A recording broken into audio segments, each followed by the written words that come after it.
Welcome to Parenting Your Sensitive Child. Parenting a highly sensitive child can feel overwhelming, and all the parenting books in the world can only get you so far if your head and your heart are out of alignment with your child's. I'm your host, Julia McGarry. Let's create a new parenting paradigm.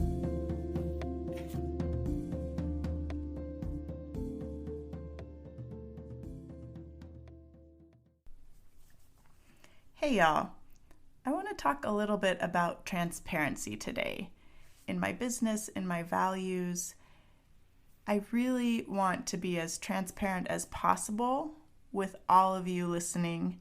And I think if you've been listening along, you probably know that, but I really wanted to just create an episode that would let some of these values or ideas that I want to be really clear and open about live. So that's where we are today. Before we dive in, I also want to say that I'm planning to mix things up a little bit this summer. And by that, I just mean I probably will not be recording a podcast every week, most weeks, but we have a little bit of unstructured, unscheduled time in chunks of a week or two here and there this summer. And I will probably not be releasing podcasts in those weeks. And I just want to give you a heads up so that if you see a week without a podcast here and there, you know it's not a big deal.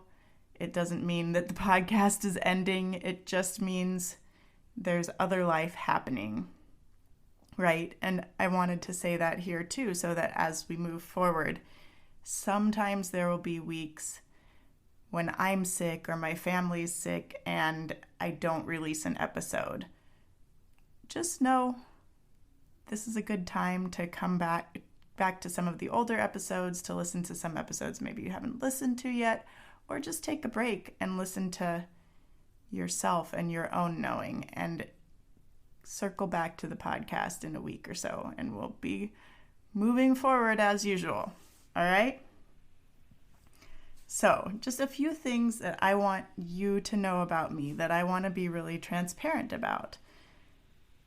Number one, my background is in education. I am not a therapist, I'm a coach, which means I'm working with you to make changes that positively impact your family and your path forward, right? But I am not a therapist. If you were looking for a therapist, I will direct you on to somebody else, okay? I'm talking about my work with my clients here, right? If you choose to work with me, you need to know I'm not making any sort of diagnosis for your child, but I will tell you if I think that exploring a diagnosis would be beneficial.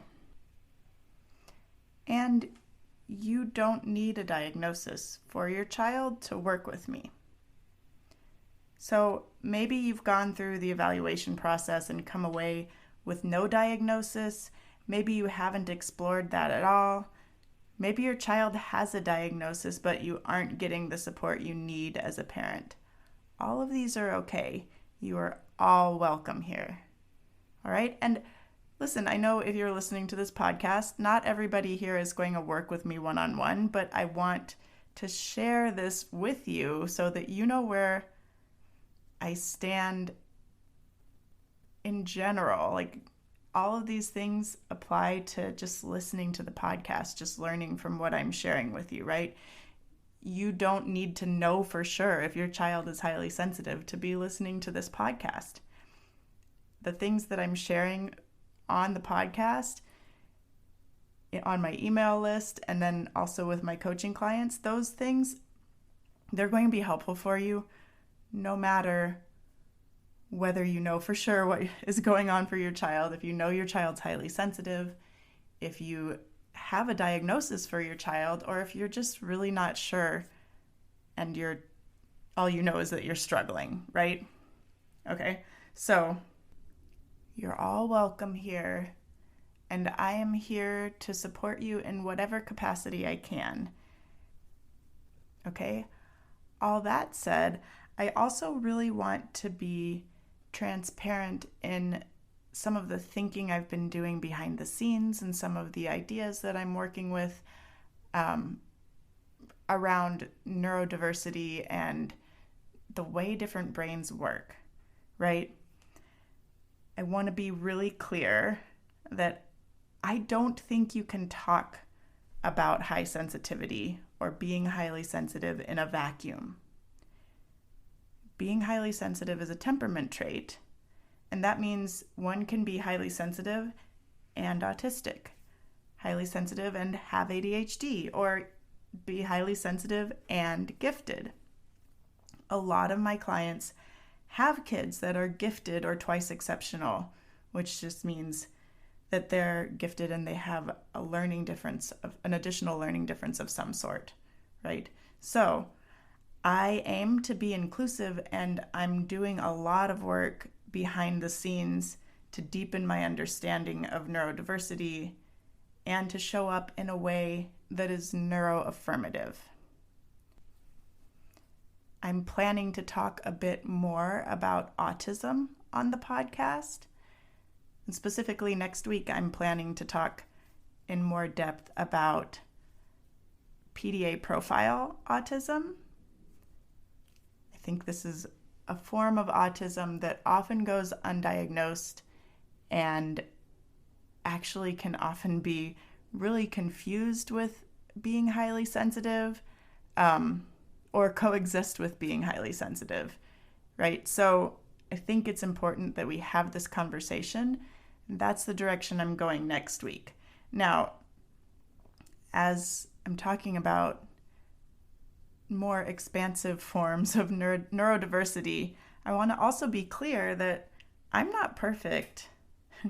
And as I make these moves forward, as we have these conversations about different ways of interacting with the world beyond being highly sensitive, I will probably get it wrong sometimes, but I'm not going to sit back and ignore or stay silent about the overlap between autism and high sensitivity, or even the kind of gray areas that could be either one, right? I'm not going to sit back and avoid talking about it for fear of causing harm, because I really believe that it causes more harm not to talk about it. There's so many kids who never get a diagnosis because it doesn't look like what we think, like it doesn't look like the stereotype, right? There are forms of autism that do not look like what we stereotypically think of as autism. And a lot of times, due to other factors paired with that, there are a lot of kids that just don't get a diagnosis. And it's challenging. It's challenging for them as they try to figure out how they fit in the world and why everything seems so much easier for everybody else. And it's challenging for their parents. It's just unfortunate. And I want to do everything I can to help parents recognize when maybe it's not just that their child is highly sensitive, maybe there's something else going on too, so that they can actually figure it out, right? So I may get some things wrong when we have these conversations. I hope that you feel comfortable calling me out if I say something that's not on point. And I hope that you know that I'm not going to let a fear of getting it wrong stop me from having conversations that I know need to be had. Okay? I am really doing my best to be aware and intentional and sensitive. I'm doing my best to listen to autistic voices, to listen to the perspectives of people who have ADHD, and I'm trying to take all of that into consideration as I talk to you. I've been thinking about this a lot lately, and I've been doing a lot of learning myself, and I hope to share what I've learned. But I also am looking at having more interviews on the podcast as we move into this territory, because I really want to honor authentic experiences, people who actually have the lived experience of being autistic, because it's not my experience. I don't want to speak as an authority on the experience of living with autism or being an autistic person in a world that wasn't built for them, because that isn't my experience, right? I want to share with you authentic experiences. So I'm looking to talk to more people on the podcast to help those of you whose kids are not just highly sensitive connect even better to your child's experience and your child's way of interacting with the world. All right? I hope this little update is helpful. I just want to keep you informed of what's going on the back end of things, on the back end of the podcast, and with my coaching practice as well. So I hope it's helpful. Next week, I'm going to be talking a little bit about PDA profile autism, and I hope you'll join me. I'll talk to you then. Do you feel like you're parenting 24/7 and you're still not sure your child is getting what they need? Are you ready to stop parenting reactively and start living in partnership with your sensitive child? Are you ready to reclaim time for yourself and time for your dreams? Then you're going to want to explore coaching with me.